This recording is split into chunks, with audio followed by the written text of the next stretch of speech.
네, 오늘 배울 내용 선생님이 미리 판서를 해놨는데요. 중3 필수 문법 되겠습니다. 중3 필수 문법에는 의문하고 문장 이렇게 두 가지가 나와요. 여러분들 중학교 2학년 때는 한글 창제 원리, 그 다음에 정확한 발음과 표기, 올바른 발음과 표기, 네, 그렇게 필수 문법이잖아요. 그리고 이제 담화까지.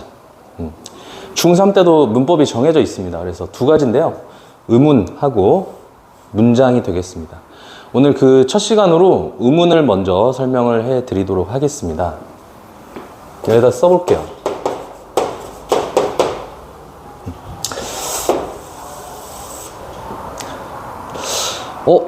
눈이 내린다. 어떻게 얘기를 해야 될까? 길게 발음을 해야 돼요. 결론부터 얘기하면. 눈이 내린다 하면은 사람 눈이 내리는 거거든요. 그 다음에 뭐 벌이다 할 때도 마찬가지예요. 날아다니는 곤충 벌은 길게 발음을 해야 됩니다. 짧게 발음하면 벌이다 이렇게 발음하면 체벌할 때 벌의 의미가 되는 겁니다. 그런 식으로 이제 말의 뜻을 구별해 주는 거를 의문이라고 하는데, 뜻을 먼저 써볼게요. 말의 뜻을 구별해 주는 소리의 최소 단위입니다.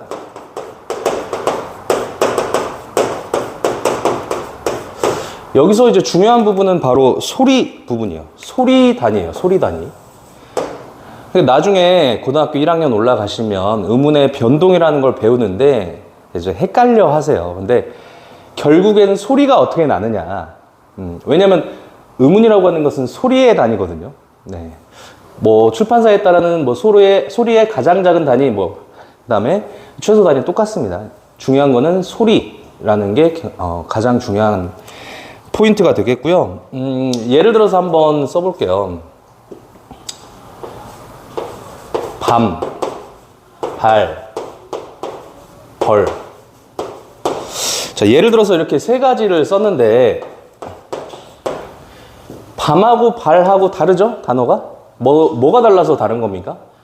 그렇죠. 네. 밑에 거 미음과 리을, 이거를 이제 자음이라고 하죠. 발과 벌이 다른 이유는 아와 어 때문에 다른 거거든요. 이거를 뭐라고 하냐면 모음이라고 하죠. 잘 안 써졌네요. 다시 쓸게요. 그래서 자음, 모음 같이 말의 뜻을 구별해주는 소리의 최소 단위를 의문이라고 해요. 근데 자음, 모음만 있냐? 그렇지는 않습니다. 또 있어요. 선생님이 이제 세 가지 이걸 쓴 이유가 있는데, 밤, 길게 발음하는 게 있어요. 밤. 그리고 짧게 발음하는 거. 이거는 장음 표시입니다. 그 다음에 발. 길게 발음하는 거, 짧게 발음하는 거 있고요. 그 다음에 벌도 마찬가지. 이게 장음 표시예요. 위에 있는 게 길게 발음하는 거, 아래에 있는 게 짧게 발음하는 건데 의미가 좀 달라요. 밤, 짧게 발음하면 먹는 밤이에요. 그림 한번 그려볼까? 이렇게. 네, 밤이에요. 밤. 밤. 죄송합니다. 바뀌었네요. 여기다 써야죠. 길게 발음하는 게 먹는 밤. 아깝게 더 잘 그려졌는데, 그쵸? 짧게 발음하면 밤 하면 낮밤 할 때 밤이 되겠습니다. 나이트. 네. 발. 짧게 발음하면 선생님이 이제 두 발로 서 있죠. 사람 신체 발 의미하는 거고, 발 길게 발음하면 왜 이제 식당이나 어디 장소에 가면 이렇게 길게 느려트러진 이제 발이 있어요. 특히 이제 중국집 같은 데 가면 많이 있는데 이렇게 쳐져 있는 발 입구에. 그리고 이제 뭐 사극 같은 거 보면 이렇게 발을 쳐놓고 있죠. 앞에 얼굴 살짝 가리게. 그래서 그 발이 되겠고, 벌 짧게 발음하면 벌, 체벌할 때 체벌, 벌이 되는 거고요. 벌 길게 발음하면 꿀벌할 때 그 벌이 되는 거예요. 네. 그래서 이렇게 말의 길이, 이런 소리의 길이 또 의문에 속합니다.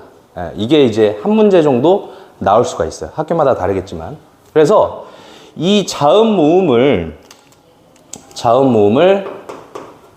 음소라고 하고요. 다른 말로 분절 의문이라고 해요. 그러니까 분절이라고 하는 것은 이제 나누어질 수 있다. 소리의 경계가 명확하다라는 거예요. 그래서 발, 벌, 밤 이런 것처럼 소리가 명확하게 나눠지는 것들인데 소리의 길이는 어느 정도 짧게 해야 되는지 어느 정도 길게 해야 되는지가 명확하지가 않죠. 그래서 이거는 운소라고 하고 비분절 음운이라고 합니다. 자, 그래서 분절 음운, 비분절 음운이 있어요.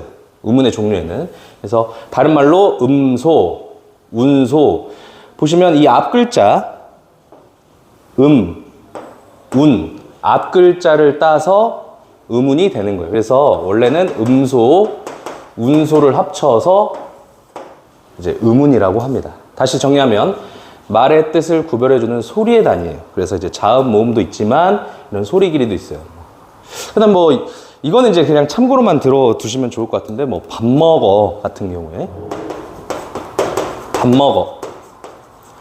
먹어 하면 이제 평서형 문장이 되는 거고 밥 먹어 하면은 의문문이 되는 거고 밥 먹어 끝을 힘주어서 얘기하면 이제 명령문이 되는 거고 그런 차이도 있는데 이거는 이제 시험에 나오지 않으니까 소리의 길이만 기억하고 계시면 되겠어요. 나중에 내신 때 하면은 선생님이 한 7, 8개 자주 나오는 한 글자 짜리 이제 의문이 있는데 그거를 자세하게 설명드리도록 하겠습니다.